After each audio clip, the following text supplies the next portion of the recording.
Hi, I'm Dr. Azar. This is Dr. Susan Raschal. We are Dr. Brainwaves. And today we're going to talk about something that's important for people because a third of the population has allergies. So, what are seasonal allergies? What causes seasonal allergies? And when do you need to see your doctor about problems with seasonal allergies? And Susan's going to take it from here. We have a picture actually that might give you a clue as to what a seasonal allergy looks like. So we're talking about pollen. And unfortunately, pollen can be a problem. For some people, not a problem at all, but for others, it can definitely be a problem. And it is seasonal because when it comes to trees will usually pollinate in spring. And the warmer the climate is where you live, the earlier in the year, you're going to have problems with tree pollen. After tree pollen, there in this community where we are at in the southeast, which is the Chattanooga area, you're going to have tree pollen that starts in February. And then what happens? It starts to wane over time. And in April, May, pretty much the tree pollen is gone. But what happens in April, that's when you start developing grass pollen allergy. And grass pollen, you'll see, it'll overlap with the tree pollen allergy, so people will have an increased amount of their symptoms. The grass pollen, unfortunately, in this area will persist May, June, July, August, and even into September. We believe global warming has played a role in that because global warming has allowed just a degree of change of temperature allows for that season to last much longer. What happens in the fall is that's when we start seeing weed allergens. So weeds are usually pollinating at the end of the summer, beginning of the fall, but they will continue until the first or second hard frost. And that in our community is going to be October or November. So unfortunately, many people will be suffering from February to November.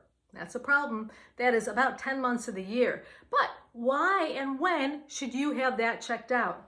Well, the why is easy because allergies have been shown to decrease productivity.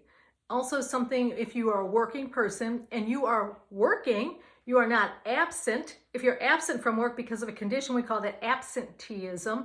But presenteeism meaning that you are working, you're there, but you're not working 100% because you just don't feel right.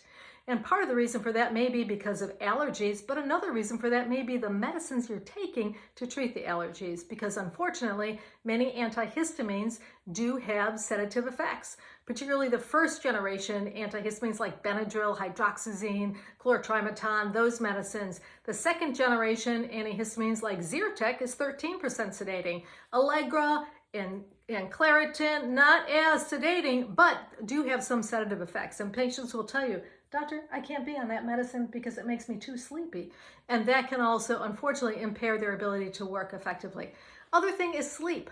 Sleep can definitely be impaired in people who have allergies, so especially uncontrolled allergies. And we know that allergies can also cause asthma.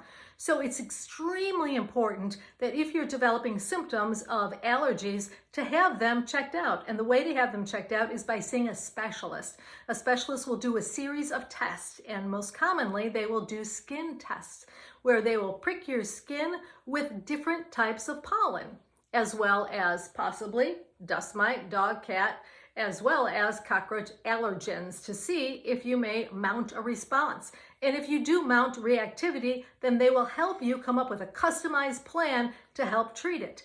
But since today we're focusing on pollen, what things do you do to help mitigate pollen exposure?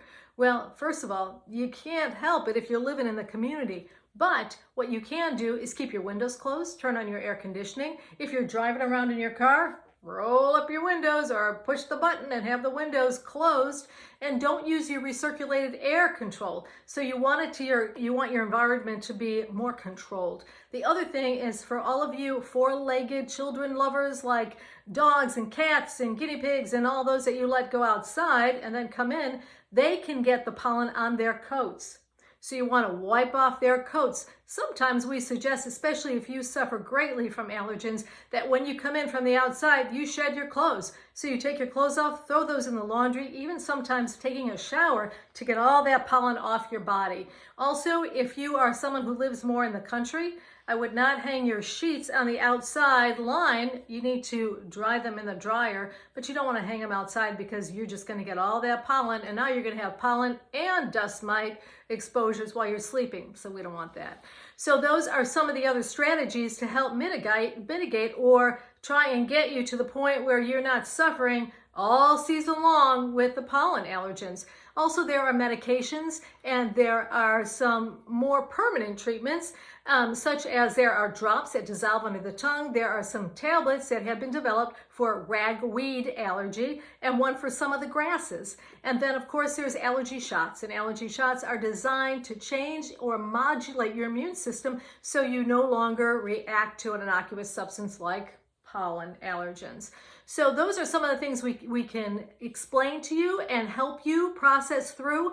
And it is going to be important because we want for you to have your very best life. And some people don't realize what an impact allergies have, especially if it causes asthma. And that was the other point that I didn't make that I will now, and that is people who have allergies can, as I mentioned, can develop asthma as a result of it. But the point I didn't make is that allergy shots have been shown, or allergen immunotherapy has been shown to decrease the development of asthma in about 50% of people. Mm-hmm. So it's incredibly important to have it evaluated. The sooner the better, and also go through those avoidant measures at home because there are things that you may be able to do to better control your life. So Susan just identified what causes seasonal allergies. She also enlightened us to let us know that there are seasonal differences between pollen. And depending upon what area in the country you live, you are going to have different seasons, and they may be very long. It may be a lot more than just spring or just fall, maybe most of the year, depending on where you live.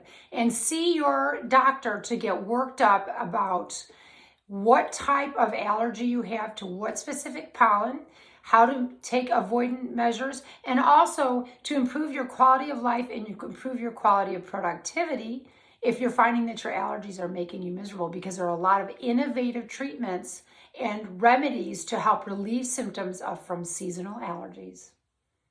#Rhinitis.